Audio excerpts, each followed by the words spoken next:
तुझ्या नावाला धन्यवाद आणि सर्वांचं परत एकदा ह्या पवित्र शास्त्राच्या अभ्यासामध्ये स्वागत आहे. प्रियांनो, आपण ह्या ठिकाणी देवाचं वचनचा अभ्यास करत आहोत मागील काही दिवसापासून.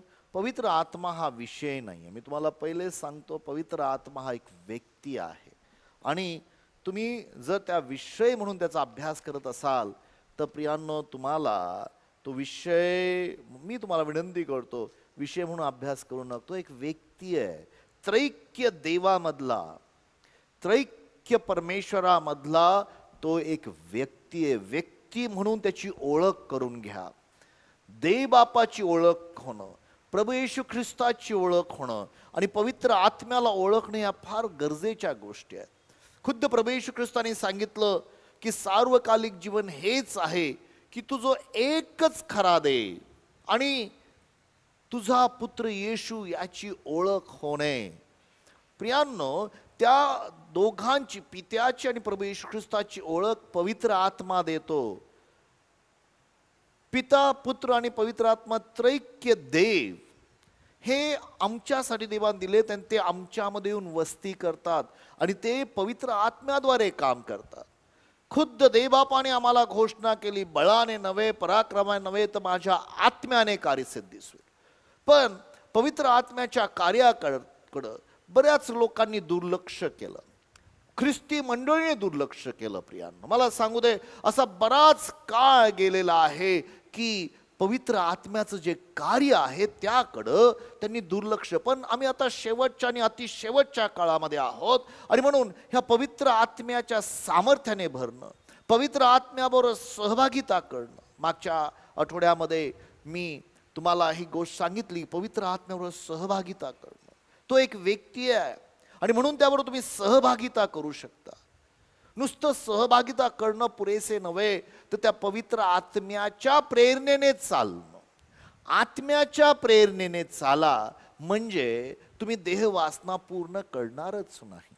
प्रियांनो, पहिली मंडळी ती आत्म्यामध्ये चालणारी मंडळी होती आणि म्हणून ती वाढत गेली आणि अख्ख्या जगाला सुवार्तेची घोषणा त्यावेळेसच्या जगाला झाली. पण प्रभू परमेश्वर थांबला, कारण प्रियांनो, त्याच्या योजना, त्याचे संकल्प, त्याचे बेत हे योग्य आहेत आणि त्याची इच्छा आहे की ह्या शेवटच्या काळामध्ये परत एकदा मंडळी ही त्या आत्म्याच्या प्रेरणेने चालणारी असावी. मंडळी म्हणजे कोण? तुम्ही आणि मी, विश्वासणारे. आणि म्हणून आम्हाला त्या पवित्र आत्म्याच्या कार्याची आणि पवित्र आत्म्याच्या मार्गदर्शनाची ओळख होणं गरजेचं आहे. आपण वाचूया गलतीकरास पत्र याचा 5वा अध्याय आणि 16 वचनामध्ये आम्हाला फार महत्वाची गोष्ट शिकवण्यात आलेली आहे. गलतीकरास पत्र याचा 5वा अध्याय आणि वचन 16. मी तर म्हणतो, आत्म्याच्या प्रेरणेने चाला, म्हणजे तुम्ही देह वासना पूर्ण करणारच नाही. 17 आणि 18 वचन वाचून घेऊया. कारण देह वासना आत्म्याच्या विरुद्ध आहे व आत्मा देह वासने विरुद्ध आहे.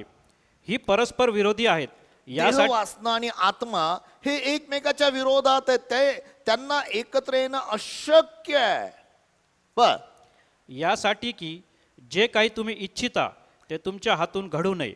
प्रियांनो, ऐका, जेव्हा तुम्ही आत्म्याच्या प्रेरणेने चालता, तुमच्या ज्या इच्छा आहेत, ज्या देहाच्या इच्छा आहेत, ते तुमच्या हातून घडू नये म्हणून आत्म्याच्या प्रेरणेने चाला.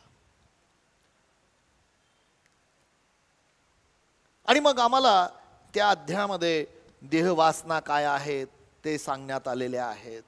मग त्या अध्यायामध्ये आत्म्याची फळं काय आहेत ते सांगण्यात आलेलं आहे. पण परत एकदा 25व्या वचनामध्ये, त्याच अध्यायाच्या 25व्या वचनामध्ये आम्हाला वाचायला मिळतं, त्या ठिकाणी तो सांगत आहे की कुठल्या प्रेरणेने तुम्ही चाला. पहा, आपण जर आत्म्याच्या सामर्थ्याने जगतो, जर आम्ही आत्म्याच्या सामर्थ्याने, प्रॉब्लेम असा आहे की लोक आत्म्याच्या सामर्थ्याने जगण्यापेक्षा बाकीच्या दुसऱ्या सामर्थ्याने जगण्याचा प्रयत्न करतात. प्रियांनो, आज मी तुम्हाला सांगतो, तुम्ही आणि मी त्या आत्म्याच्या सामर्थ्याने जगलं पाहिजे. जर आम्ही त्या आत्म्याच्या सामर्थ्याने जगतो, वाचा 25 वचन, जर आपण आत्म्याच्या सामर्थ्याने जगतो तर आपण आत्म्याच्या प्रेरणेने चालावे. तर आम्ही आत्म्याच्या प्रेरणेने चालावे. आमचं जगणं आत्म्याच्या सामर्थ्याने आहे. किती वेळा आम्ही आमच्या या देहाच्या सामर्थ्याने देवाचं कार्य पूर्ण करण्याचा प्रयत्न करतो. आणि म्हणून या आत्म्यामध्ये चालणं हे आम्ही शिकलं पाहिजे. प्रियांनो, मला सांगू द्या की हे शिकण्यासाठी काही वर्ष लागले मला. पण आज मी तुम्हाला विनंती करतो, काही ज्या गोष्टी देवाने मला प्रगट केल्या, जर तुम्ही ते स्वीकारलं तर ते वर्ष तुम्हाला वाया घालवायची गरज नाही आहे. ते वर्ष तुम्ही समजून घ्या आणि पवित्र आत्म्याची ओळख करून घ्या. देवाचा आत्मा हा त्रैक्य देवामधला प्रियांनो एक व्यक्ती. आमच्या प्रभू येशू ख्रिस्ताला त्या आत्म्याची गरज होती. लक्षात ठेवा, अगदी प्रारंभापासून, उत्पत्तीच्या सुरुवातीपासून जे काही घडलं ते आत्म्याने घडलेलं आहे. प्रभू येशू ख्रिस्त स्वतः ज्यावेळेस त्या शम्रोनी स्त्री सांगती तो बोलत होता, त्यावेळेस तो म्हटला की देव आत्मा आहे आणि त्याच्या उपासकांनी आत्म्याने खरेपणाने उपासना करायला पाहिजे. त्यांनी स्वतः शिकवलेलं आहे. आणि पॉल गलतीकराच्या पत्रामध्ये लिहित असताना ह्या गोष्टी समजावून सांगत आहे. तो म्हणतो की ऐका गलतीकरांनो, ॲक्च्युली पूर्ण म्हणजे त्याचं तुम्ही जर ते गलतीकरास पत्र वाचला, तुम्ही 3रा अध्याय जर वाचला तर तुम्हाला त्या गलतीकराच्या 3ऱ्या अध्यायामध्ये 2 ते 5 वचनामध्ये तो पहिल्या वचन म्हणतो, अहो मूर्ख गलतीकरांनो. त्यांनी फार चॅलेंजिंग शब्द वापरलेले आहेत. पहा त्या ठिकाणी वाचू 1 ते 5 वचन वाचून काढूया, समजून घेऊया काय म्हणतोय तो. अहो बुद्धिहीन गलतीकरांनो. पहा प्रियांनो, जे शब्द तो वापर, बुद्धिहीन गलतीकरांनो. वधस्तंभावर खेळलेला येशू ख्रिस्त ज्याच्या डोळ्यापुढे वर्णन करून ठेविला होता, त्या तुम्हाला कोणी भुरळ घातली आहे. कोणीतरी त्यांना भुरळ घातलेली आहे. बर, तुम्हाला नियमशास्त्रातील कृत्यांनी आत्मा मिळाला किंवा विश्वासपूर्वक ऐकण्याकडून मिळाला. पण या ठिकाणी तो काय करत आहे, तो त्यांना सांगत आहे की तुमच्या नियमशास्त्राचे जे कर्म कृत्य तुम्ही केले त्याने तुम्हाला आत्मा मिळाला का विश्वासाने तुम्ही ऐकलं. प्रभू येशू ख्रिस्ताच्या द्वारे आम्हाला स्पष्ट सांगितलेलं आहे. येशू ख्रिस्त म्हणतो, जो माझ्यावर विश्वास ठेवून जिवंत पाण्याच्या नद्या वाहतील. ज्यांनी त्याच्यावर विश्वास ठेवला आणि त्यांना जो आत्मा मिळणारा होता त्याविषयी तो बोलत आहे. तो म्हणतो की नियमशास्त्रातल्या कर्मांनी तुम्हाला आत्मा मिळाला का विश्वासपूर्वक ऐकण्याने तुम्हाला मिळाला. पुढे वाचत जाऊया. इतकेच मला तुम्हापासून समजून घ्यावायचे आहे. म्हणतो मला समजून सांगा तुम्ही काय करताय ते. तुम्ही इतके बुद्धिहीन आहात काय? तुम्ही आत्म्याने प्रारंभ केल्यावर आता देह स्वभावाने पूर्णत्व मिळवू पाहता आहे काय? पहा प्रियांनो, या ठिकाणी तो जे शिकवतोय, सांगत आहे, आत्म्याने चालणं आणि देहाच्या कर्मांनी, आत्म्याच्या प्रेरणेने चालला म्हणजे तुम्ही देहाच्या वासना पूर्ण करणार नाहीत. तुम्ही आता आत्म्याने प्रारंभ केला पण देहाने पूर्ण होऊ पाहता का? वाचत जाऊ पुढे अजून. तुम्ही इतकी दुःखे सोसली हे व्यर्थ काय? ह्याला व्यर्थ म्हणावे कसे?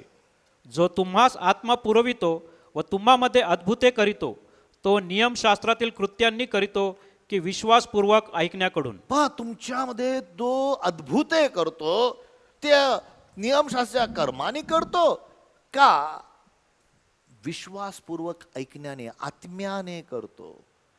आणि प्रियानो, त्या पूर्ण अध्यायांमध्ये तो वेगवेगळ्या गोष्टी शिकवत आहे. तो म्हणतो की ऐका, अब्राहमाला 2 मुलं होते. त्या ठिकाणी त्यांनी 2 व्यक्ती सांगितले, हगार सांगितली, सारा सांगितलं. त्यांनी सांगितलं की हगारेपासून जो जन्मला तो इश्माईल, तो देहापासून जन्मला होता. आणि मग त्यांनी सांगितलं जो वचनापासून जन्मला तो इसहाक, तो आत्म्यापासून जन्मलेला आहे. मग त्याने त्या ठिकाणी आम्हाला पुढे सांगितलं की हगार ही सिनाय पर्वतासारखी आहे. म्हणजे हे तो एक्सप्लेन करून सांगवता. ज्या सिनाय पर्वतावर ते नियमशास्त्र दिलं ते अरबस्थानामध्ये आज देखील आहे. पण तो म्हणतो की आमची माता यरुशलेम माता. आता कृपया ही यरुशलेम माता जे शिकवणारे लोक आहेत त्यांनी त्या काहीतरी भयानक आणि वेगळं काहीतरी गोष्ट सांगितली. त्यांनी पवित्र आत्म्याला यरुशलेम माता केलेली आणि ती कोरियामध्ये कोणतरी एक बाई आहे, त्या बाईला ते यरुशलेम माता म्हणतात. ते दिस व्हेरी डेंजरस. हे जे असे चुकीचे डॉक्ट्रिन्स आलेले आहेत हे. पण हा इथं सांगतो की ही जी यरुशलेम, आणि जर माझा तो विषय नाहीये, पण प्रियांनो जर तुम्ही पाहाल प्रगटीकरणाच्या पुस्तकामध्ये, तर ज्या वेळेला ही पृथ्वी पूर्णपणे निघून जाणार आहे, एक सुंदर नव यरुशलेम उतरून येणार आहे आणि तिचा फार अत्यंत अद्भुत असा उल्लेख तिथं केलेला आहे की तिच्या वेशी कशा असणार आहेत. एक एक वेस एका मानकाची मोती आणि वेगवेगळे मानकं सांगितलेले आहेत आणि ते एवढं सुंदर, त्याबद्दल तो बोलत आहे जी स्वर्गीय यरुशलेम आहे, जे खुद्द प्रभू येशू ख्रिस्त बनवत आहे. जे विश्वास ठेवतात ते त्यामध्ये प्रवेश करणार आहे, त्याविषयी तो लिहित आहे. पण तो त्या ठिकाणी एक्सप्लेन करून सांगत आहे आत्मा आणि देहापासून, जे देहापासून जन्मलेले आहेत, किंवा देहाबद्दल इश्माएलाबद्दल तो सांगत आहे, 2 यरुशलेमाबद्दल तो सांगत आहे. पण ह्या सर्व गोष्टीमध्ये तो आम्हाला स्पष्ट करून सांगतोय की तुम्हाला आणि मला आत्म्याने चालायचंय. तो आम्हाला सांगतो की तुम्ही आणि मी अब्रामाच्या आशीर्वादाने आशीर्वादित आहोत. ज्यावेळेस तुम्ही आणि मी अब्रामाच्या आशीर्वादाने आशीर्वादित आहोत, त्यावेळेस तो सांगतो की त्याद्वारे तुम्हाला आत्म्याचं अभिवचन मिळालेलं. आपण वाचूया प्रियांनो गलतीकरास पत्र याचा 3रा अध्याय 13 आणि 14 वचनं, फार महत्वाची वचनं आहेत. त्यामध्ये तो काय सांगतो पहा. आपणाबद्दल ख्रिस्त शाप झाला आणि त्याने आपणाला नियमशास्त्राच्या शापापासून खंडणी भरून सोडविले. फार गरज आहे की तुम्हाला मला हे माहीत असलं पाहिजे की नियमशास्त्राचा शाप काय. कधीतरी तुम्हाला वेळ मिळाल तर अनुवादाचं पुस्तक 28वा अध्याय आणि 15 वचनापासून त्या शेवटच्या अध्यायापर्यंत वाचून काढा. तुम्हाला कळेल नियमशास्त्राचे शाप काय. त्या शापातून प्रभू येशू ख्रिस्ताने आम्हाला मुक्त केलं आणि अब्रामाच्या आशीर्वादाने आम्हाला आशीर्वादित केलं. पुढे जाऊया. जो कोणी झाडावर टांगलेला आहे, जो कोणी झाडावर टांगलेला आहे तो शापित आहे. तो शापित आहे. झाडावर टांगलेला म्हणजे वधस्तंभावर टांगलेला, त्याला झाड असं वक्तव्य केलेलं आहे. नियमशास्त्रात ते वचन लिहिलेलं होतं म्हणून तो त्या ठिकाणी ते लिहित आहे गलतीकराच्या पत्रामध्ये पॉल. पुढं असा शास्त्रलेख आहे. हा, ह्यात उद्देश हा की, पण ते लिहायचं उद्दिष्ट तो काय सांगत होता. अब्रामाला दिलेला आशीर्वाद ख्रिस्त येशूमध्ये ख्रिस्तामध्ये अब्रामाचा आशीर्वाद कोणाला मिळावा. परराष्ट्रीयांना मिळावा. हालेलुया. परराष्ट्रांना मिळावा. आणि मग पुढे तो म्हणतो म्हणजे आपणाला विश्वासाच्या द्वारे आत्म्याविषयीचे अभिवचन मिळावे. प्रियांनो, अब्रामाचा आशीर्वाद म्हणजे आत्म्याविषयीचं अभिवचन. आणि ज्यावेळेस तो पवित्र आत्मा येऊन आमच्यामध्ये वस्ती करतो त्याविषयी तो लिहित आहे. तो त्या ठिकाणी प्रियांनो खूप काही गोष्टी गलतीकराच्या पदात 3रा अध्यायामध्ये 4था अध्यायामध्ये तो आम्हाला एक्सप्लेन करून सांगते की पहा, लक्षात ठेवा, देवाने तुम्हाला आणि मला दत्तकपणाचा आत्मा दिलाय, जो प्रभू येशू ख्रिस्तासारखा.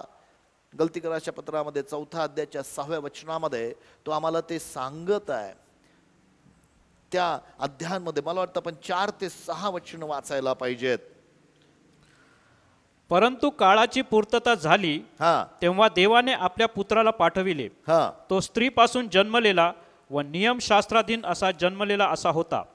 ह्यात उद्देश हा होता की जे नियमशास्त्राधीन होते त्यास त्याने खंडणी भरून सोडवावे. त्याची इच्छा होती नियमशास्त्रामधून आम्हाला सोडवावं आणि आपल्याला पुत्राचा हक्क मिळावा. आणि आम्हाला पुत्राचा हक्क मिळावा. आम्ही आता पुत्र झालेलो आहोत प्रभू येशू ख्रिस्तामुळे. पुढं तुम्ही पुत्र आहात म्हणून देवाने अब्बा बाप्पा अशी हाक मारणाऱ्या आपल्या पुत्राच्या आत्म्याला तुमच्या आमच्या अंतःकरणात पाठविले आहे. आता देवाने अब्बा बापाशी हाक मारणारा पवित्र आत्मा आमच्यामध्ये पाठवला. आम्ही त्याला अब्बा बापाशी हाक मारू शकतो. माझ्या भावना बहिणींनो, तो देवाचा आत्मा आमच्यामध्ये वस्ती करतो.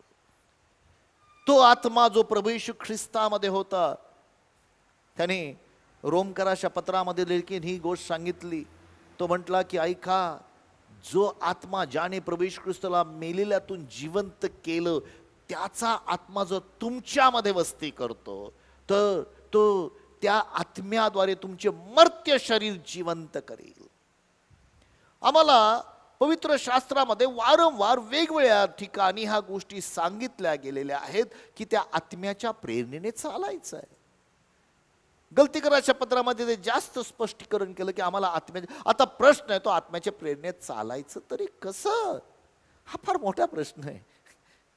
पुन्हा लक्षात ठेवा प्रियांनो, मला वाटतं गलती 6:8 मध्ये तो म्हणतो, जे कोणी देहासाठी पेरतात ते देहाची कापणी करतील, जे आत्म्यासाठी पेरतात ते आत्म्याकडून सार्वकालिक जीवनाची काप. वाचूया आपण ते वचन.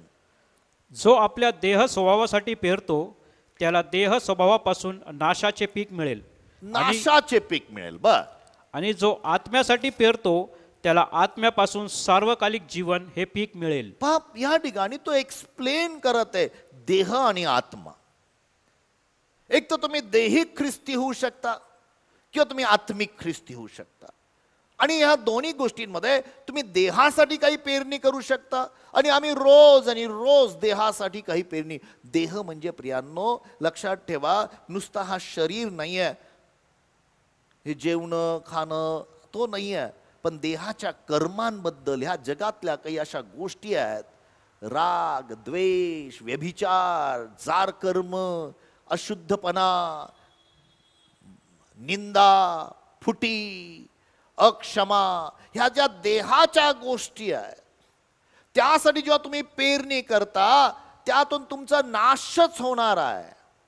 पण जेव्हा तुम्ही आत्म्यासाठी पेरणी करता म्हणजे तुम्ही दोन्ही गोष्टीसाठी पेरणी करू शकता. मी शेतकरी आहे, मी पेरणारा आहे. मी पेरणी कुठं करतो?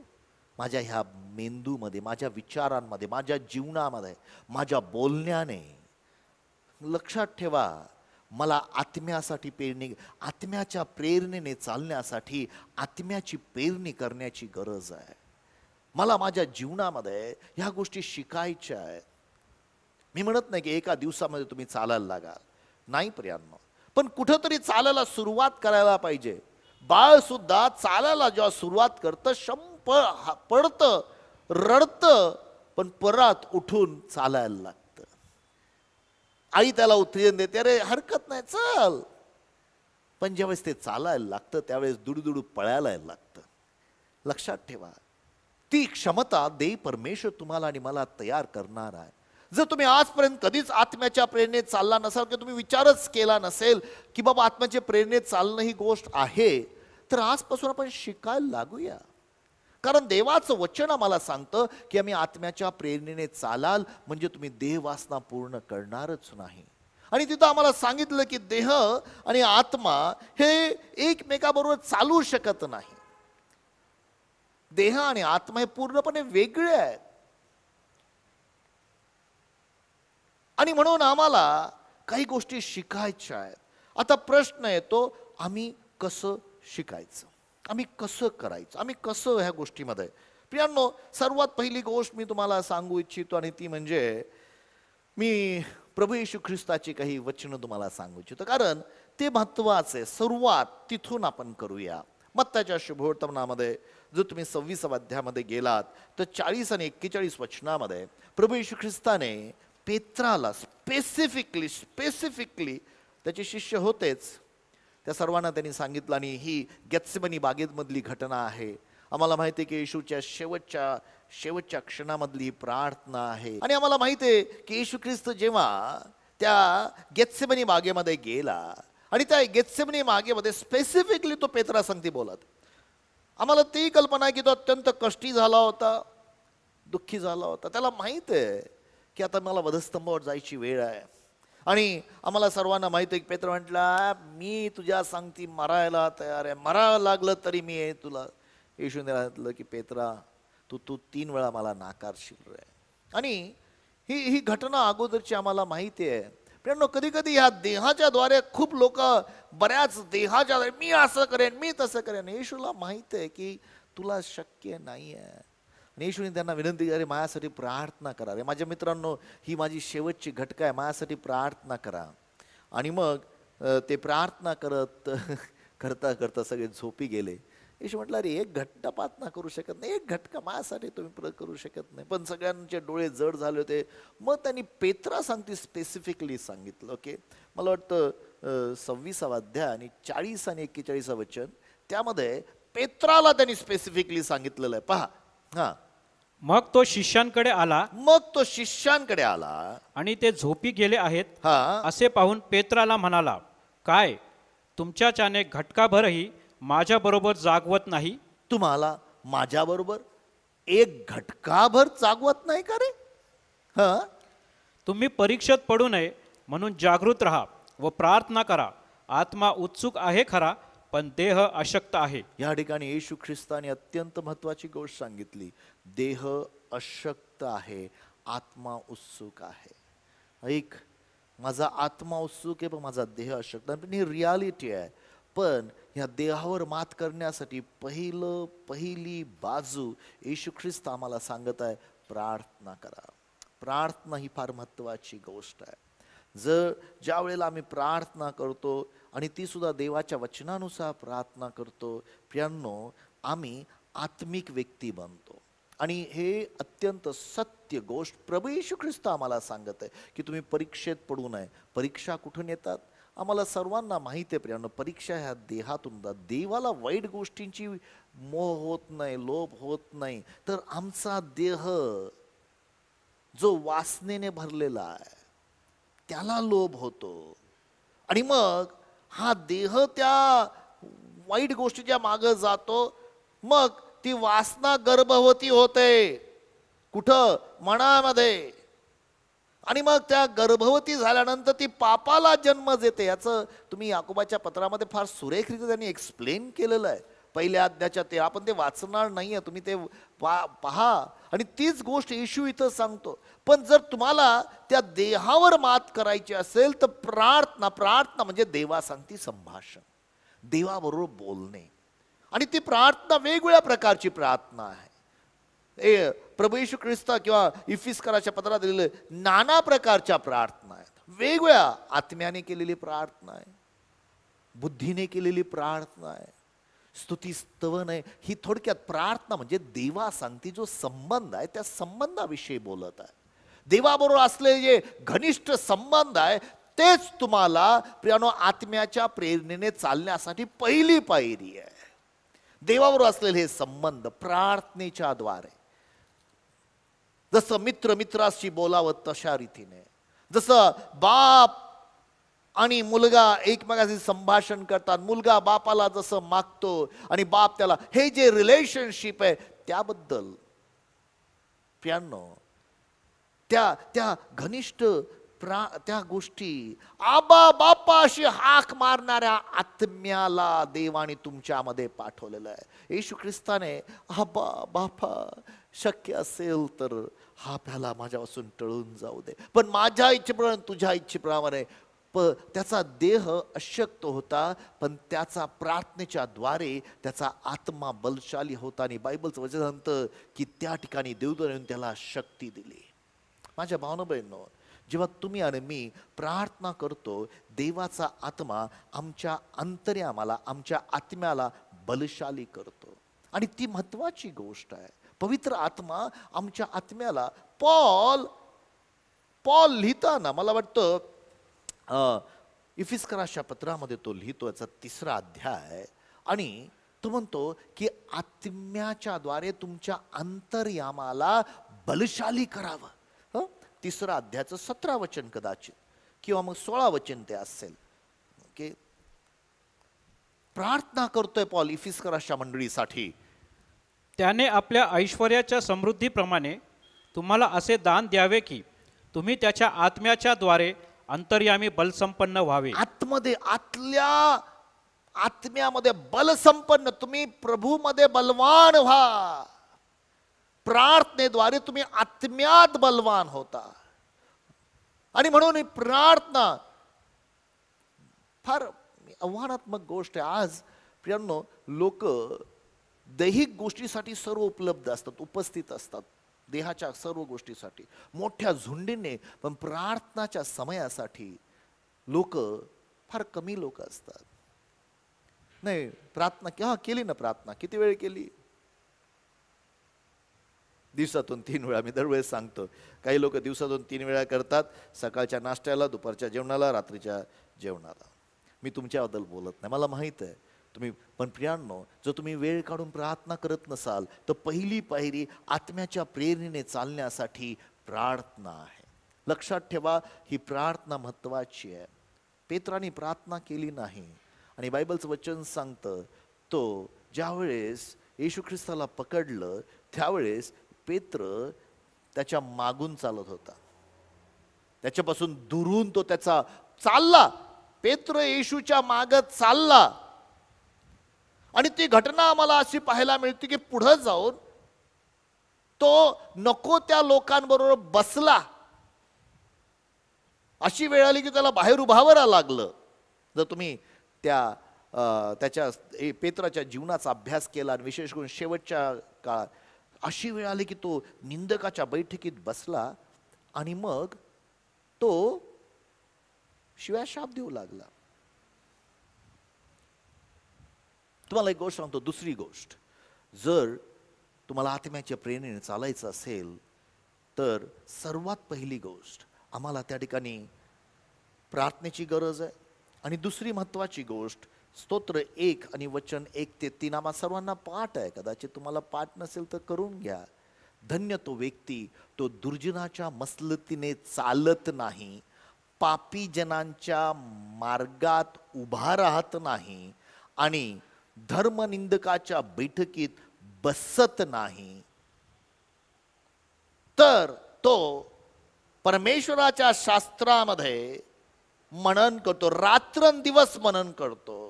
तो अशा एका झाडासारखा आहे, जे झाड पाण्याच्या प्रवाहाजवळ लावलेलं आहे, जे आपल्या हंगामी फळ देतं, ज्याचे पाने कोमजत नाही. तो जे काही हातात घेतो ते सिद्धीस जातं. या ठिकाणी चालण्याबद्दल बोललेलं आहे. कोणाच्या चालण्याबद्दल? हा पापीजनांचा, दुर्जनांच्या मसलतीने. कोण आहे हा दुर्जन? कुठला आहे? आम्हाला वाटतं दुर्जन म्हणजे बाहेरचे. लक्षात ठेवा, दुर्जन बाहेरच्या जगातले लोक नाही, दुर्जन तुमच्या शरीराला चिटकलेला आहे. पापाचा हा जो दुर्जन आहे, आम्हाला सर्वांना माहिती आहे. येशू ख्रिस्तानी सांगितलं, देहापासून काही लाभ नाही. पॉल लिहितो, माझ्या शरीरात चांगलं काहीच वसत नाही. या देहात, आणि हा जो देह आहे वारंवार आम्हाला सल्ला देतो, चालता बोलता आम्हाला सल्ला देतो, जीवनातल्या प्रत्येक भागामध्ये तो सल्ला देतो. आणि त्या प्रत्येक क्षणी तुम्ही आणि मी त्या सल्ल्याला विरोध करायला पाहिजे. मी वेगवेगळ्या गोष्टीचा अनुभव घेतलेला आहे माझ्या जीवनामध्ये. ज्या वेळेला मी लहानपणी, जेव्हा प्रभूची ओळख नव्हती, आणि जेव्हा ओळख नव्हती त्यावेळेला माझ्या जीवनामध्ये वयाच्या 21व्या वर्षात बरेचसे दैहिक गोष्टी मी केल्या, खूप केल्या. आणि मी कधी रास्तापेठेमधून गेलो, आणि मग ज्यावेळेस रास्तापेठेमधून गेल्यानंतर मला त्या एका विशिष्ट गल्लीमधून गेल्यानंतर मला माझ्या त्या जुन्या दिवसाची आठवण होते. आणि जुन्या मित्र आठवतात, जुन्या ज्या गोष्टी मी केलेल्या त्या मला शरीर आठवण देते. आणि मग आपोआप काही समय, काही क्षण, काही वेळ त्या विचारामध्ये गुंफटून गेल्यानंतर असं कळतं, अरे मी हळूहळू पापामध्ये खेचला चाललेलो आहे. ही रियालिटी आहे. तुमचा देह तुम्हाला सांगती बोलतो, तुमचे विचार, तुमचा जुना स्वभाव. आणि मग तुम्हाला हे सांगायला लागतं, माझा जुना स्वभाव मी ख्रिस्त येशू बरोबर वधस्तंभी खिळलाय, मी जगतो नसे तर ख्रिस्त माझ्या बरोबर जगत आहे. हे वारंवार घडतं. ह्या ज्या जुन्या गोष्टी आहेत, टीव्ही बघत असताना हा देह, प्रियांनो, तुम्ही टीव्ही बघू ना, काही बघू ना, काही न बघता देखील हा देह तुम्हाला खूप काही सल्ले देतो. दुर्जनाच्या मसलतीने, आणि जेव्हा तुम्ही दुर्जनाच्या मसलतीने चालताना प्रियांनो, अशी वेळ येते, तुम्ही चालत असता देवाच्या आत्म्याच्या, म्हणजे ती मसलत तुम्ही घेऊन चालता, देहाच्या मसलती, अशी वेळ येते की तुम्ही उभे राहता. असं म्हटलेलं आहे, पापी जनांच्या मार्गात उभा राहत नाही. तुमची नुसती त्या दुर्जनाबरोबर तुम्ही चालत नाही, अशी वेळ येते की तुम्ही पापाबरोबर उभे राहता. आणि मग त्या पापाबद्दल विचार करत राहता. तेवढी गोष्ट घडत नाही, तर आम्हाला असं पाहायला मिळतं काही क्षणानंतर बैठक होते निंदकाची, धर्मनिंदकाची, देवाच्या विरोधामध्ये. हा देह देवाला संतुष्ट करू शकत नाही. हा देहातली कुठलीच गोष्ट देवाला संतुष्ट करणं अशक्य आहे. हा देह देवाला संतुष्ट करू शकत नाही. आणि म्हणून दुसरी पायरी जर आत्म्याने चालायचं असेल तर देवाच्या वचनाने आमच्या मनाचं नवीनीकरण करणं. रात्रंदिवस 20 मिनिटं वाचले, बायबल वाचलं, चला मी 10 मिनिटं आज वाचलं, आणि 10 मिनिटं वाचल्यानंतर मी 10 तास त्या टीव्हीमध्ये आणि मूवीमध्ये वेळ घालवला, आणि मग मला आता आत्म्याच्या प्रेरणा, मी तुम्हाला सांगतो तुम्ही नाही चालू शकणार. You cannot walk. ह्या वचनामध्ये रात्रंदिवस लोकांना फार कठीण जातं. पास्टर काय सांगतात? माझ्या भावानं बहिणीनं ऐका, आम्ही शेवटच्या नाही अति शेवटच्या काळामध्ये जगत आहोत. यहोशुआला सांगितलं, रात्रंदिवस हे वचन तू आपल्या जवळ ठेव, तुझ्या मुखात ते राहू दे, आपल्या अंतकरणात ठेव, जाशील ते तू यशस्वी होशील. पण लोकांना या जगातल्या ज्या देहाच्या गोष्टी आम्हाला आकर्षण करणाऱ्या आहेत, आणि म्हणून देहाप्रमाणे चालणं घडतं. पास्टर मला कळत नाही का? मी तुम्हाला विनंती करतो, आत्म्याच्या प्रेरणेने, जो आत्मा तुमच्यामध्ये आहे, देवाने तुम्हाला एक आत्मा दिलाय, तुम्ही आत्म्यात जन्म पावलेले आहात. देवाचा आत्मा तुमच्यामध्ये वस्ती करतो, आणि तो देवाचा आत्मा देवाच्या वचनाने प्रियांनो आमच्या जीवनात कार्य करतो. पेत्र येशूपासून दूर मागून चालला, कारण त्यांनी प्रार्थना केली नाही. येशूच्या जवळ तो चालू शकला नाही. त्याला पकडल्यानंतर त्याला मनामध्ये भीती, आणि ही रियालिटी आहे. जेव्हा तुम्ही प्रार्थना करत नाही, तुम्ही येशू बरोबर चालू शकत नाही. मी तुम्हाला पायथ्या कागदावर लिहून देतो. येशू सहज चालणं कठीण जातं. आणि मग आम्हाला पाहायला मिळतो तो पेत्र उभा राहिला, शेवटी तो बसला, आणि त्या ठिकाणी त्यांच्याच बरोबर त्यांच्यासारखा वाटावा म्हणून शिव्या आणि शाप द्यायला लागला. आणि मग त्याला कळालं की ज्यावेळेस येशू ख्रिस्ताने तो कोंबडा हरवला आणि येशू ख्रिस्ताने त्याकडे पाहिलं, त्यावेळेस त्याला कळालं, अरे मी फार मोठी चुकी केली. त्यांनी पश्चाताप केला, रडला, आणि ती स्टोरी आम्हाला माहिती आहे प्रियांनो. पण आज मी त्याबद्दल सांगण्यापेक्षा तुम्हाला मी एकच गोष्ट सांगतो प्रियांनो. दुसरं आणि महत्त्वाचं गोष्ट, आत्म्यात चालण्यासाठी, आत्म्याच्या प्रेरणेने चालण्यासाठी मनाचं नवीनीकरण करणं खूप गरजेचं. पहिली गोष्ट प्रार्थनेचं जीवन. दुसरी गोष्ट प्रार्थना, स्तुती, स्तवनाचं जे काही ते तुम्ही देवा सांगते रिलेशनशिप. आणि मग दुसरी गोष्ट देवाच्या वचनाचं च्याद्वारे आपल्या मनाचं नवीनीकरण करणं. आणि जो व्यक्ती, आणि म्हणून पौलाने स्पष्ट सांगितलं, जे देहाचं चिंतन करतात ते मरण निर्माण करतात, पण जे आत्म्याचं चिंतन करतात त्यांच्यामध्ये जीवन आणि शांती आहे. दावीद महाराज म्हणतो, ज्याचं चित्त परमेश्वराकडे लागलेलं आहे त्याला पूर्ण शांती आहे. यशायामध्ये लिहिलेलं आहे, जो परमेश्वरावर लक्ष लावतो त्या एखाद्या नदीसारखी शांती त्याच्या अंतःकरणामध्ये. दावीद महाराज त्या वचनामध्ये रात्रंदिवस मनन करायचं. यशस्वी व्यक्ती आम्हाला पाहायला मिळतं प्रियांनो पवित्र शास्त्रामध्ये. काही लोक देवाबरोबर चालले, आणि आज आम्हाला देखील त्या देवाबरोबर चालणं, मी चालण्याबद्दल अजून काही वेळ बोलणार आहे, कारण ही चालणं गरजेचं आहे. जर तुम्ही उत्पत्तीच्या पुस्तकामध्ये गेलात 5वा अध्याय आणि 24 या वचनामध्ये असं लिहिलेलं आहे की इनॉक हनोक देवाबरोबर चालला. उत्पत्तीचं पुस्तक याचा 5वा अध्याय आणि 24 वचन. हनोक देवाबरोबर चालला, त्यानंतर तो नव्हता, कारण देवाने त्याला नेले. मी त्या हनोकाबद्दल विचार करत होतो, आणि हनोकाबद्दल खूप काही चांगल्या गोष्टी लिहिलेल्या आहेत प्रियांनो. इनफॅक्ट नव्या करारामध्ये त्या हनोकाबद्दल यहुदाच्या पत्रामध्ये, प्रगटीकरणाच्या अगोदरचं पत्र जे यहुदाचं पत्र आहे, मला वाटतं 14 आणि 15 वचनामध्ये हनोकाबद्दल लिहिलं आहे. आणि हनोकाचं रॅप्चर झालंय. वाव, ऐका माझ्या भावांनो बहिणींनो, आज मी तुम्हाला एक गोष्ट सांगतो. जर ते लिहिलेलं आहे हनोकाबद्दल, तर तुम्हाला आणि मला काहीतरी सांगण्यात आलेलं आहे की तुम्हाला आणि मला आत्म्यात आणि देवाबरोबर चालायची गरज आहे. जर हनोखाचं रॅप्चर होण्यासाठी त्याला देवावर चालणं महत्वाचं होतं. किती दिवस चालला देवावर होतो? 300 वर्ष. तो 365 वर्ष जगला या पृथ्वीवर. 300 वर्ष देवावर. त्याला मुलं मुली झाल्या. नाही संसार करताना देवावर चालणं शक्य. लक्षात ठेवा, हनोक देवावर चालला. यहुदाचं पत्र आणि मला वाटतं एकच अध्याय 14 आणि 15 वचन वाचूया ना आपण. आदामापासून 7वा पुरुष हनोक. मार्कआउट करा, 7वा पुरुष. 7 हा परिपूर्णतेचा क्रमांक आहे. आदामापासून 7वा पुरुष हनोक. ह्याने त्यांना उद्देशून असा संदेश दिला आहे की, त्यांना संदेश दिला आहे की, पहा, सर्वांचा न्यायनिवाडा करावयास आणि भक्तिहीन लोकांनी अभक्तीने केलेल्या आपल्या सर्व भक्तिहीन कृत्यांवरून आणि ज्या सर्व कठोर गोष्टी भक्तिहीन पापी जनांनी त्याच्या विरुद्ध सांगितल्या त्यावरून त्या सर्वांस दोषी ठरवावयास प्रभू आपल्या लाखो पवित्र जनांसहित आला. हालेलुया. मी त्या ठिकाणी पाहत होतो, हनोक देवाबरोबर चालत होता, देवाच्या बरोबर चालत होता आणि प्रभू परमेश्वर लाखो देवदूतांसह हनोकाला घ्यायला आला.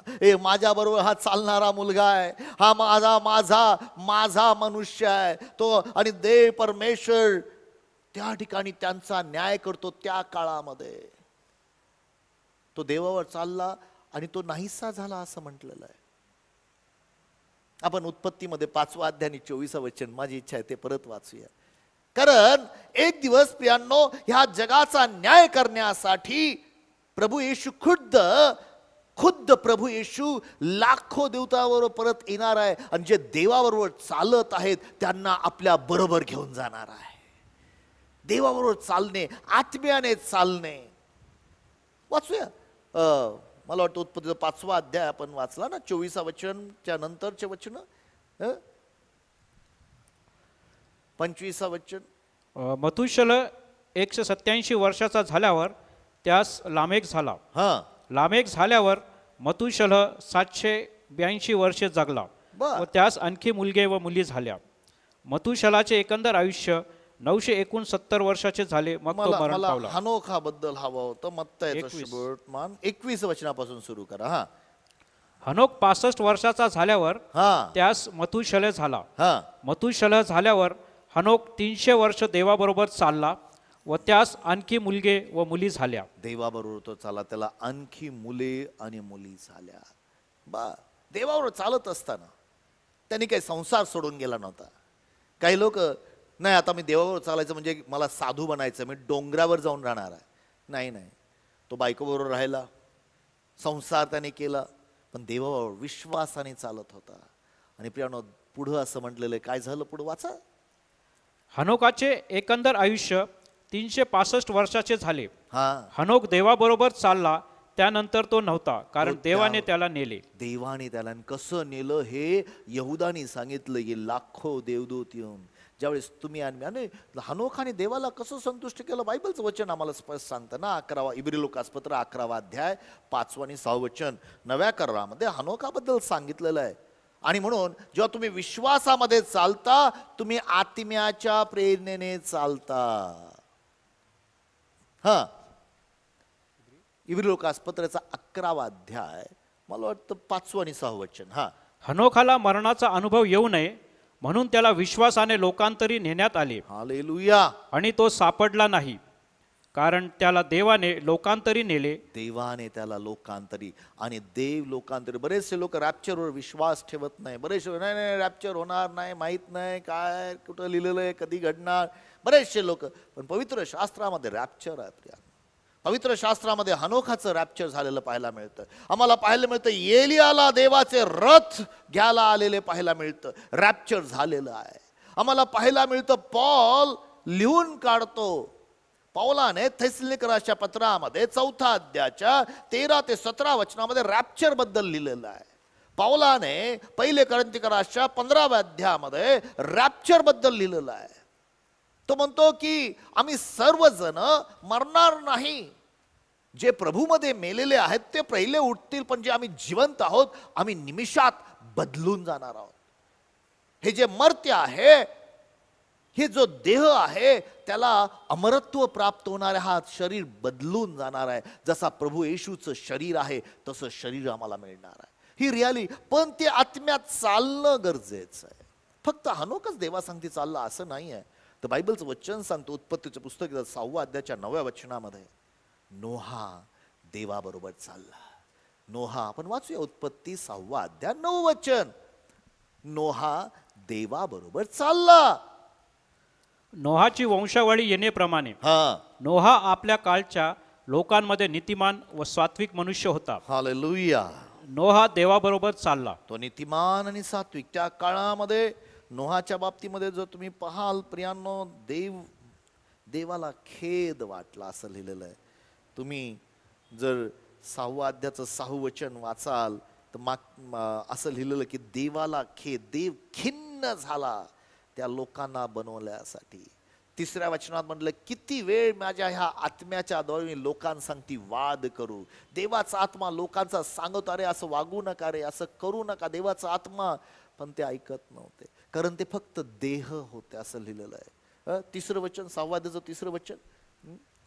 तेव्हा परमेश्वर म्हणाला, मनुष्य भ्रांत झाल्यामुळे माझ्या आत्म्याची त्याच्या ठाई सर्व काळ सत्ता राहणार नाही. तो देहधारी आहे. तथापि सत्ता हा जो शब्द आहे तिथं, तो वाद करणार नाही असा आहे. त्यांच्या सांगती तो बोलणार नाही. मनुष्य देह आहे. तेव्हा परमेश्वर म्हणाला, मनुष्य भ्रांत झाल्यामुळे माझ्या आत्म्याची त्याच्या ठाई सर्व काळ सत्ता राहणार नाही. तो देहधारी आहे. तथापि मी त्याला 120 वर्षाचा काळ देईन. तो देहधारी आहे आणि ह्या देहाचा आणि आत्म्याचे संबंध होऊ शकत नाही. पण देवा स्तुती असो, एक दिवस प्रभू येशू ख्रिस्त आमच्यासाठी वधस्तंभावर मरण पावला. तो पुरला गेला, मरणातून जिवंत झाला. आणि ज्या कोणी त्या येशू ख्रिस्ताला स्वीकारलेलं आहे, आता तुम्ही फक्त देह नाही, तर ज्या दिवशी तुमचा नवा जन्म झाला, तुमच्यामध्ये एक आत्मा जन्मला, नवा मनुष्य जो प्रभू सांगती जडलेला आहे. देवाचा आत्मा तुमच्यामध्येच आहे आणि तुम्ही आता आत्म्याच्या प्रेरणेने चालू शकता. ज्यावेळेस तुम्ही विश्वासाने चालता. प्रियांनो, नोहा देवाबरोबर चालला. कसा? इब्री लोकाच्या पत्रामध्ये 11व्या अध्यायाच्या 7व्या वचनामध्ये लिहिलेलं आहे. इब्री लोकास पत्राचा 11वा अध्याय 7वं वचन, की जी गोष्ट कधीच घडली नाही ती घडताना त्याने विश्वास ठेवला. 7वं वचन काय आहे? तोपर्यंत जे पाहण्यात आले नव्हते त्याविषयी नोहाला सूचना मिळाली. आणि आदरयुक्त भयाने त्याने आपल्या कुटुंबाच्या तारणासाठी विश्वासाने तारू तयार केले. हालेलुया. त्या विश्वासाच्या द्वारे त्याने जगाला दोषी ठरविले आणि विश्वासाने प्राप्त होणारे जे नीतिमत्व त्याचा तो वतनदार झाला. माझ्या भावानं बहिणींनो, नोहा विश्वासाने चालला. जी गोष्ट आत्तापर्यंत पाहिली नव्हती ती गोष्ट त्याच्यावर त्याने विश्वास. आजपर्यंत पाऊस कधीच पडला नव्हता. लोक वेडा, अरे वेडा आहे. किती वर्ष? 120 वर्ष. प्रियांनो, तुम्ही देवाबरोबर चालता, आत्म्याच्या प्रेरणेने चालता, मी तुम्हाला एक गोष्ट सांगतो, देव तुमच्याबरोबर मोठे मोठे काम करून घेणार आहे. अद्भुत काम. हे नोहा, इकडे 300 हात मोठं एक गोफेर लाकडाचं तारू तयार कर. त्याची उंची 150 हात असायला पाहिजे. जे काय आहे त्यांनी बऱ्याच गोष्टी सांगितल्या. त्याला 3 मजले असायला पाहिजे. जगामध्ये सर्व जे प्राणी आहेत ते प्राणी तुझ्याकडे येतील, त्यांना खाण्यासाठी अन्न गोळा कर. काय काम दिलं होतं, बापरे. आणि हे सर्व करायला किती वर्ष? ते अन्न साठवण्यासाठी, ते नासू नये, त्याच्यासाठी त्याला 120 वर्ष हे सर्व बनवत असताना नोहाला कष्ट करावे लागले. He worked for that. पण देवाचा आत्मा त्याला मार्गदर्शन. आज मी तुम्हाला सांगतो माझ्या भावना बहिणींनो, ह्या जगाला वाचवण्यासाठी देव तुमच्यासाठी महान आणि मोठं काम करून घेऊ शकतो. अद्भुत काम. हे गरजेचं आहे. पण देवाबरोबर चालणं हे महत्वाचं. देवाच्या आत्म्याच्या प्रेरणेने चाललं आणि ते विश्वासाने होतं. जेव्हा तुम्ही आणि मी देवाच्या वचनावर विश्वास ठेवतो. बायबलचं वचन सांगतो उत्पत्तीच्या 17व्या अध्यायाच्या 1ल्या वचनामध्ये, ज्यावेळेस अब्राम 99 वर्षाचा झाला त्यावेळेस देव त्याला म्हटला, अब्रामा, तू माझ्या समोर आहे हे मनात राखून तू चाल. वाचूया 17व्या अध्यायाचं 1लं वचन. अब्राम 99 वर्षाचा झाला तेव्हा परमेश्वर त्याला दर्शन देऊन म्हणाला, मी सर्व समर्थ देव आहे. आमेन. तू माझ्या समोर आहेस हे मनात वागवून चाल व सात्विकपणे राहा. 99 वर्षाच्या व्यक्तीला हा सल्ला मिळते, माझ्या समोर तू चाल, तुला चालायचं, माझ्या समोर चालायचं. बापरे. आणि अब्राम तेव्हापासून देवाबरोबर चालू लागला. त्याच्या अगोदर चालत नव्हतं का? आम्हाला माहित आहे त्याने देहापासून त्या ठिकाणी इश्माईलाचा जन्म दिला होता. आणि आता आत्म्याचं कार्य घडलं पाहिजे, वचन कार्य करत आलं, माझ्या समोर तू चाल. अब्रामा 99 वर्षाचा असताना, प्रियांनो, ज्यावेळेस तुम्ही देवाच्या आत्म्याबरोबर चालता, देवाबरोबर चालताना, प्रियांनो, बायबलचं वचन सांगतं की तुमच्याबद्दल साक्ष दिली जाते. ती साक्ष जो तुम्ही एलियाजरचे, मला वाटतं 24वा अध्याय जर तुम्ही गेलात आणि त्यातलं 40वा वचन वाचलं, उत्पत्तीचं पुस्तक 24वा अध्याय 40वा वचन, माझा मालक अब्राम देवासमोर चालला, असं लिहिलेलं आहे. उत्पत्ती 24 वचन 40. तेव्हा तो मला म्हणाला, नाही, उत्पत्ती 24:40 बरोबर आहे, बरोबर. हां, ज्या परमेश्वरासमोर मी चालतो तो आपला दूत तुझ बरोबर पाठवेल व तुझा. अब्रामाने ही गोष्ट सांगितली आणि आता एलियाजर ही गोष्ट रिबेकाच्या परिवाराला सांगत आहे. ज्या देवासमोर मी चालतो तो विसरला नाही. देवबाप म्हटला, माझ्या समोर चाल. आज देवाचा आत्मा तुम्हाला आणि मला सांगते, आत्म्याच्या प्रेरणेने चाला. कारण आम्हाला आत्म्याच्या प्रेरणेने चालायचं. आज देवाच्या आत्म्याला मागूया की देवाच्या आत्म्या, मला तुझ्या प्रेरणेने चालायला तू शिकव. विश्वासाने चालायचंय, विश्वासाच्या प्रेरणेने चालायचंय. तुमच्याबद्दल लोक काय साक्ष देतात? हा देवासमोर चालणारा व्यक्ती आहे, देवाच्या संगती चालणारा, देवाबरोबर बोलणारा व्यक्ती आहे, तो देवाबरोबर चालणारा व्यक्ती आहे का? तुमची साक्ष, माझी साक्ष काय? का देहामध्ये चालणारे लोक आहेत?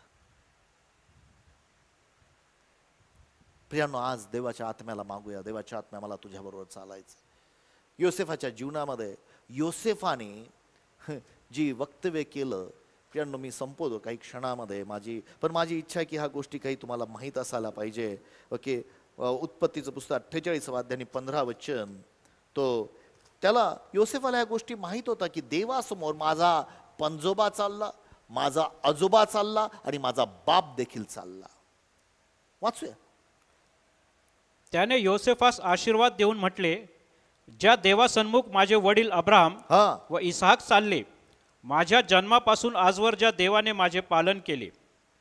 हा, याकोबाचा शब्द योसेफाला सांगण्यात आला. याकोब हे बोलत आहे की माझा बाप इसहाक देवासमोर चालला, माझा आजोबा अब्राहम देवासमोर चालला आणि मी देखील देवासमोर चाललो. ज्यावेळेस योसेफाला ती गोष्ट सांगितली, योसेफ तर देखील देवाबरोबर चालला आणि त्या अख्ख्या पृथ्वीला आशीर्वाद असा ठरला. त्यांनी त्याला दुष्काळामधून वाचवलं आणि त्यांना अन्न देणारा. आज प्रियांनो, देव परमेश्वर तुम्हाला मला त्यासाठी बोलवत आहे. आणि तो म्हणतो, पॉल लिहितो की डोळ्याने दिसतं त्याप्रमाणे आम्ही चालत नाही, तर आम्ही विश्वासाने चालतो. प्रियांनो, आम्हाला विश्वासाने चालायचं. बायबलच्या वचनामध्ये आम्हाला सांगितलं, आम्हाला प्रीतीमध्ये, आम्हाला ज्याने बोलवलं, ज्याला आम्ही इफिसकरासपत्र 4 अध्याय 1 वचन, इफिसकरासपत्र 4, ज्याने आम्हाला बोलवलं त्याला योग्य असं आम्हाला चालायचंय, ज्याने आम्हाला पाचारण केलेलं आहे. इफिस 4:1. म्हणून जो मी प्रभूमध्ये बंदिवान, तो मी तुम्हाला विनवून सांगतो की तुम्हाला झालेल्या पाचारणास शोभेल असे चाला. शोभेल, ज्याने तुम्हाला बोलवलेलं आहे, ज्याने तुम्हाला पाचारण केलेलं आहे, त्याला शोभेल असं जीवन जगा. आणि मग म्हटलेले, पूर्ण नम्रतेने, सहनशीलतेने, क्षमाशीलतेने, प्रीतीने एकमेकांना वागून घ्या आणि देवाची शांती मध्ये ऐक्य राखण्यासाठी झटा. माझ्या भावना बहिणींनो, हे आपोआप घडत नाही. त्यासाठी आम्हाला काम देवाच्या आत्म्यामध्ये चालणं. आणि जेव्हा तुम्ही देवाच्या आत्म्यात चालाल, तर मग तुम्हाला कळेल की देवाचा आत्मा तुम्हाला फिलिप्पासारखा उचलून घेऊन जाईल. देवाच्या आत्म्यात चालणारे लोक आज पहिल्या मंडळीमध्ये होते, मधी मधी काही ठिकाणी आम्हाला पाहायला मिळतात की देवाच्या आत्म्याने चालणारे लोक आहेत. आज देखील देवाचा आत्मा तसाच काम करत आहे. पण आज आम्ही आपलं समर्पण करूया की देवाच्या आत्म्या मला तुझ्याबरोबर चालायला शिकव. जर तुम्ही देहाने चाललात तर नाश पावणार आहात. प्रियनो, त्याच्या आगमनाच्या अगोदर आम्हाला देवावर चालणं गरजेचं आहे. 5वा अध्याय एफिसकरासपत्र 5वा अध्यायाने पहिलं वचन वाचूया. पहिलं आणि दुसरं वचन वाचून प्रियनो आपण संपूया. एफिसकरासपत्र 5वा अध्याय पहिलं आणि दुसरं वचन. तर मग देवाची प्रिय मुले या नात्याने तुम्ही त्याचे अनुकरण करणारे व्हा. देवाचे अनुकरण करणारे व्हा. बर. आणि ख्रिस्ताने तुम्हावर प्रीती केली आणि देवाला सुवास मिळावा म्हणून स्वतःला आपल्याकरिता अर्पण व यज्ञ म्हणून दिले. त्याप्रमाणे तुम्हीही प्रीतीने चाला. प्रीतीने तुम्हाला चालायचंय. आम्हाला प्रीतीने चालायचंय. आम्हाला ज्याने पाचारण केलं त्याला शोभेल असं चालायचंय. आम्हाला विश्वासाने चालायचंय. प्रियांनो, आत्म्यात चालणं, आणि म्हणून तो म्हणतो आत्म्याच्या प्रेरणेने चाला म्हणजे तुम्ही देहवासना पूर्ण करणार नाही. मी तुम्हाला 3-4 गोष्टी सांगितलेल्या आहेत आज आत्म्यात चालण्यासाठी. पहिली गोष्ट म्हणजे तुमचं प्रार्थनेचं जीवन. जर प्रियांनो तुम्ही ते रिलेशनशिप मेंटेन करत आहात, तुम्ही आणि देवा एकमेकांसंगती बोलत आहे, संगती चालू आहे, तर देवास्तुती असो, तुम्ही आत्म्यात चालण्यासाठी पहिलं पाऊल टाकत आहात. दुसरी गोष्ट, तुम्ही देवाच्या वचनानुसार तुमच्या मनाचं नवीनीकरण करत आहात. तुम्ही देवाच्या आणि ह्या देहाच्या मसलतीप्रमाणे चालत नाही. तुम्ही देवाच्या वचनाला रात्रंदिवस मनन करतात. तुम्ही तर तुमच्या जीवनामध्ये तुम्ही आत्म्याच्या प्रेरणेने चालणारे व्यक्ती बनत आहात. जर तुम्ही विश्वासाने चालत आहात, विश्वासाच्या प्रेरणेने, जसा हनोक चालला, नोहा चालला, अब्राम चालला, योसेफ चालला, याकोब चालला, तसं जर तुम्ही चालत आहात तर त्याद्वारे प्रभूच्या बरोबर जाण्यासाठी आम्ही योग्य आहोत. आम्हाला प्रीतीने चालायचंय. ज्याने पाचारण केलं त्याला योग्य असं आम्हाला चालायचंय. प्रभू करो प्रियांनो, प्रभू तुम्हाला ह्या गोष्टी प्रगट करो येत्या दिवसात, आणि आत्म्याच्या प्रेरणेने चालणारे लोक आपण म्हणून यावेळेस आपण प्रार्थना करणार आहोत.